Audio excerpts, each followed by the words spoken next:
Video number 1 of our next chapter here, we're going to be talking about congruent figures. We're primarily going to be focusing on triangles in this chapter, but in this first video we're going to talk about really this could apply to any shape besides triangles. So first off, some review. What did these particular markings mean in a shape? Well, it meant that we had congruent sides, that those two sides, these two left sides, were both the same length, that they were congruent to each other. And when we had more of these markings that were more curved and on angles, that just meant that we had congruent angle markings. We're going to be using a lot and seeing a lot of congruent side markings and congruent angle markings. Now, let me throw out here one more thing, that if I wanted to say another pair of angles were congruent, but not the same as these two, then I would have to use two congruent markings on those angles. And if I wanted to say something about these angles up here, I could use three congruent markings. Okay, so the number of markings are special. Likewise with the congruent side markings, I could put 2 on these two. I could put 3 marks on these two sides to say that these two sides are the same, but they're not the same as the other two sides. Now, congruent polygons. Okay, yes, again, we're going to be doing a lot of triangle stuff, but this really focuses and can mean any shape.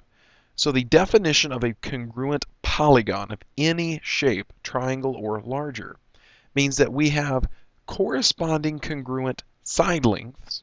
And yes, we have just got done using this term corresponding to describe corresponding angles and parallel lines, but corresponding in this case means something slightly different.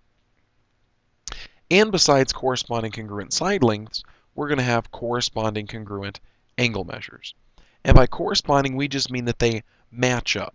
Okay? So for example, if I talked about angle A, where do I think angle A's corresponding or matching angle would be in this other triangle? Well, I would probably think, I wouldn't know this for certain, but if I were to guess, I would say angle B would be the matching corresponding angle to angle A. So corresponding doesn't necessarily mean equal in this case. It means equal when we're talking about parallel lines. Now, a triangle, or really any shape, again, stays the same shape and size even if we do some of those things that we did last semester, like translating a shape around. And translate just meant that we had a particular shape and we move it. We slide it around in some general direction. It doesn't have to be just a vertical or horizontal, but we talked about moving things in a diagonal or, in any direction you really want. So even if I took this triangle and moved it over here, it's still the same shape and size. Reflecting meant that we would flip it over. Okay, and there was a couple different ways we can flip. We talked about flipping across the y-axis. So I could do that real quick here. Transform, flip in the y-axis. Oh, why didn't you do it? There we go. So there's a reflection. Now this triangle, the reflection, and the original triangle, they're still the same exact size and shape. I didn't really stretch it or change any angle measures or side lengths. And then finally rotating. Even if I just rotate this triangle around like this, it's still the same triangle. All the angle measures are still the same as they were before. All the side lengths are still the same measures as before. Now you might ask, why do we really care about this? Well, we're going to start getting into some questions where maybe we have two shapes, two triangles we'll say, and maybe they look like they're perfectly side by side. But we might also have certain things that are rotated around, and then they don't quite look to be the same shape and size. So just know that you can do any of these three things, and technically it's still the same shape. Okay, so we could take this guy, rotate it back around a certain amount of degrees, and we could see that it's an exact match here. Now, there is a very important thing that we will do the whole chapter, and will be a very crucial role in what we do this whole chapter, called a congruency statement. The congruency statement tells you exactly how the shapes match up, okay? For angle and side for side. So let's focus on triangles. There are 3 sets of corresponding sides and 3 sets of corresponding angles. We can look at this and decide, well, I think that probably LK here and TS, I think they're going to be corresponding sides. I mean, come on. They look like it, right? And JK and SR, they look like they're corresponding with each other. But we'll look at an example, or even later in this chapter, doing examples and quiz and test questions where you might look at two triangles and go, which side matches up with which side? Because they all kind of look alike. There might be a little bit of a difference. So I'm going to show you how to use the congruency statement so you know for certain which side matches up with which side and which angle matches up with which angle. So let's start with the sides here. And let's start with side JK. Okay? It appears to be that it's going to be SR, but let me show you how the congruency statement will tell you that for certain. Notice the positioning here of JK in the congruency statement. It's the first and second letters of the congruency statement. That order of the first and second letters will repeat over here in the other triangle. So the first and second letters of this triangle will match up with the first and second letters of that triangle. So we can say side JK is congruent to side RS or SR, it doesn't really matter. Okay? And since these are segments, I'm going to put my segment symbols above them. So next up, let's look at LK. Again, you're probably going, it's probably TS, but let's just look. LK are the last two letters in this triangle. And the last two letters over here are T and S, or S and T. So we can say KL or LK, doesn't matter which way you say it there, is congruent to ST or TS. Again, it doesn't matter. Now, if you've got two of the sets of sides in a triangle, by process of elimination, you should know what the last ones are. So JL is going to be congruent to TR over there. But let me just show you again in the congruency statement. J and L are the first and the last letters. R and T are the first and the last letters. So we've got all those. Now we could, if we wanted to, mark that these two sides were congruent, so I used one congruent marking. These two sides were congruent, so I used two congruent markings. And the third set of sides were congruent, so I'll put 3 congruent markings on each of them. Now, the angles are really, really easy, to be quite honest, because, well, let's see. There's J, angle J, it's the first letter. What matches up over the other one? The first letter over here, angle R. So we can say that angle J congruent to angle R. And if I wanted to, I could come over here and mark angle J with 1 arc mark, and come over here and put 1 arc mark on angle R. So we move on. And then we've got the second letter, K, second letter, S. Those angles match up. Well, obviously, they were both marked as 90-degree angles. So angle K is congruent to angle S. And then we can get to the last letter and last letters, L and T. So angle L congruent to angle T. And so notice here, all together, we've got six pieces of information here. For triangles, it takes 6 pieces of information to say that these two triangles are exactly the same size. So I can put some 2 arc marks up here on L and T. K and S are already marked. I'm good there. So notice that all 3 sets of angles, all 3 pairs of angles, and all 3 pairs of sides, they are completely matched up and congruent with one another. These two triangles are exactly the same size. So let's look at this example.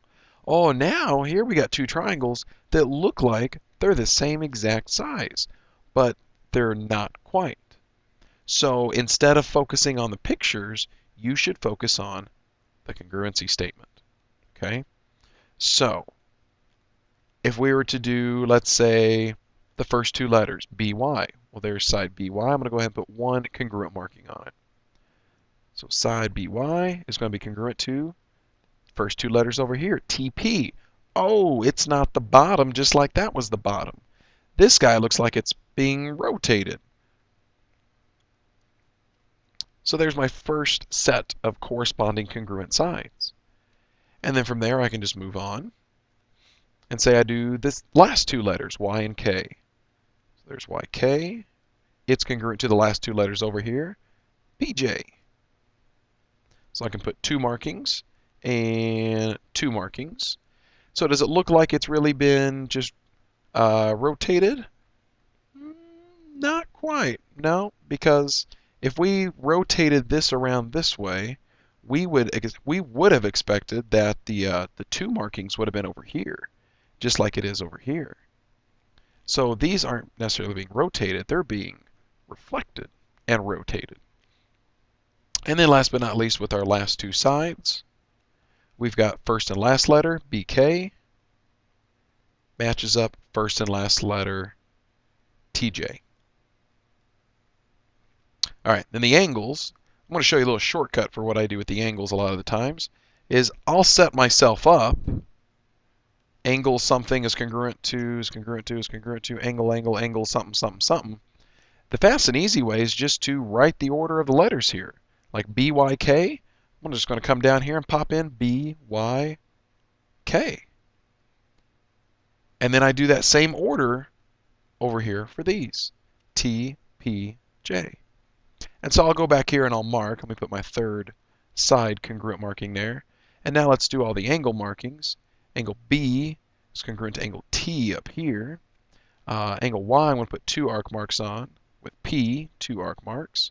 And K, the top angle up here, congruent with J, the bottom right angle over there. So this congruency statement said these two triangles are the same exact size. They are congruent in every way. And here is that every way. All three of these sets of sides match up. All three of these sets of angles match up. All right, so now we're going to switch it around. I'm giving you the markings. I want you to write the congruency statement. Okay? So the congruency statement always has triangles something, something, something, something, is going to be congruent to triangle something, something, something. The ordering of the letters is important. So if I looked at this triangle over here, there's a lot of different ways I can name this triangle. What I'm going to focus on are the angles, the arc marks here. And I'm just going to pick on this. Notice angle N has 1 marking, angle A has 2 arc marks, and angle D has 3 arc marks. So I'm just going to write it in that order, 1, 2, 3. So angle N came first, A had 2 marks, D had 3 marks. I need to repeat that same pattern over here. So N had 1, what had 1 over here? F. So F comes first. A had 2 arc marks, K has 2 arc marks, so K comes second. D had 3 arc marks, W has 3 arc marks. For this second half over here, again, let's set ourselves up. Triangle something is congruent to triangle something. And again, just use those arc marks in there. Notice Y and J both have 1 arc mark, so I'm going to start those out, Y and J. R and H have 2 arc marks, so R and H. And then T and M have the 3 arc marks, T and M. Now, keep in mind, I didn't have to do it in a 1, 2, 3 arc mark order. I could have done it in a 3, 2, 1 arc mark order. So I could have written a completely different congruency statement, and it would still be technically a correct answer. So let me move this stuff up here. For example, I could have said triangle, oh, lost my R there, there's R. I could have said RYT. So R had the 2, Y had the 1, T had the 3. So notice I've got a 2, 1, 3 pattern going. I just need to make sure that I repeat a 2, 1, 3 pattern over here for this triangle. So H had the 2, J had the 1, M had the 3. And this is a correct congruency statement. Technically, there are 6 different congruency statements that you could write down that are true. Okay? So just because you have one and a friend has something else that's different, it could be the same thing. Now, triangles are not the only shapes that can be congruent, as I mentioned earlier. Polygons, bigger than triangles, well, they don't really have special symbols. You know, like when we have to say triangle, we have to write a little triangle symbol here, and then, you know, maybe call something triangle ABC. But bigger shapes like quadrilaterals, pentagons, hexagons, they don't really have a little special symbol like the triangle does. You might ask, well, why is that? Why does triangles have special symbols? Well, think about in a triangle. Let me just draw triangle ABC over here. Let's say you just wrote ABC. Well, am I talking about triangle ABC or am I talking about angle ABC? Angle ABC, I'm really talking about angle B, but remember we could write angles in the three-letter format where the middle letter here, B, was the vertex, the angle we were really concerned about. So that's why we have to use the triangle symbol, because three letters can represent a triangle, but three letters could also represent an angle. So if you see something like this, ABCD is congruent to EFGH, that just means that we have something that has four angles in it that matches up with another shape that has four angles. So if you have four angles, that's a quadrilateral. It could be a square, rectangle, rhombus, kite, trapezoid, who knows what. So the important thing to keep in mind here is that the number of letters that you see, for example, here we have 4 letters, and here we have 4 letters, that represents the number of sides of the shape that you're really talking about. So we could get all crazy and be like, I've got a shape that's A, B, C, D, E, F, G, H, and you're going, all right, what type of shape is that? Well, 1, 2, 3, 4, 5, 6, 7, 8. This is really just nothing more than an octagon. All right, now to actually do some problems here. It says in the diagram, triangle PQR, this guy right here, is congruent to triangle XYZ right there. Notice this right here. Here is our congruency statement. They're telling us exactly how things match up. So for A, it says solve for X. So I'm looking around for X, and I see X right here. The only place on here that has an X is this side, XZ. Well, if I look up at my congruency statement, XZ, that's the first and last letters. Well, which side should match up with XZ? Come over here to my other triangle. PR does. Well, here's PR, and it's got a value of 16. Well, what's true about side ZX and PR? Well, according to this statement, they're congruent. So I can take these two things and set them equal to each other. So this is a hard one. I know this is going to be hard to solve for, but X equals 2. Okay, hopefully I didn't go too extreme there on you. All right, let's try the next one. We've got solve for Y. So I'm looking around, where's Y, where's Y, where's Y? Y is right here, which is an angle. It's angle Q. There's angle Q in my congruency statement. What's it match up with in the other triangle? With angle Y. There's angle Y. It's 95 degrees. What's true about these two angles in congruent triangles? They've got to be congruent. So 5Y equals 95. We divide the 5 over and we get 19 for Y. Problem solved. Next up, what is the length of YX? Well, here's YX, question mark. There's nothing there. All right, what about its other side? YX, let me fix that. YX or XY is the first two letters. First two letters over here are PQ. Here's PQ. Hey, it's 13. How big's YX? 13. Problem solved. And last but not least here, for this example, what is angle X? Okay, so we look at angle X right there. Oh, nothing there. Not a problem. Angle X is going to match up with angle P, and angle P is crap. It has nothing. So how do we figure out what angle X is if we don't know what angle P is? Well, if you remember, there's other things we know about triangles, like, they equal 180 degrees. So if this 5Y angle was really this 95 degree angle, I can say, all right, not 5Y, I know what you're really equal to, 95. We're just going to swap you out. And so now we've got a 180 degree triangle over here at PQR. Let's get rid of the 95. Let's get rid of the 42. We're really subtracting away what? 137 degrees from 180? Which leaves me with 43 degrees left over for angle P. Oh, yeah.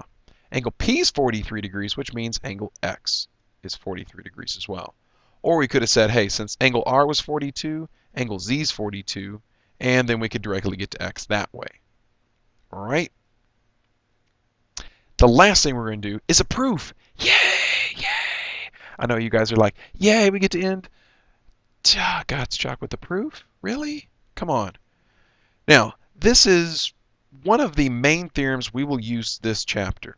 This theorem doesn't have a name, though, so we're just going to call it what the book calls it, and it's just Theorem 4.1. Okay? So this thing doesn't have any kind of special name like triangle angle sum theorem, remote interior angle theorem. It's just theorem 4.1. So it says if two angles of one triangle are congruent to two angles of another triangle. So let's stop there. What are they looking at in this picture? All right. And all right.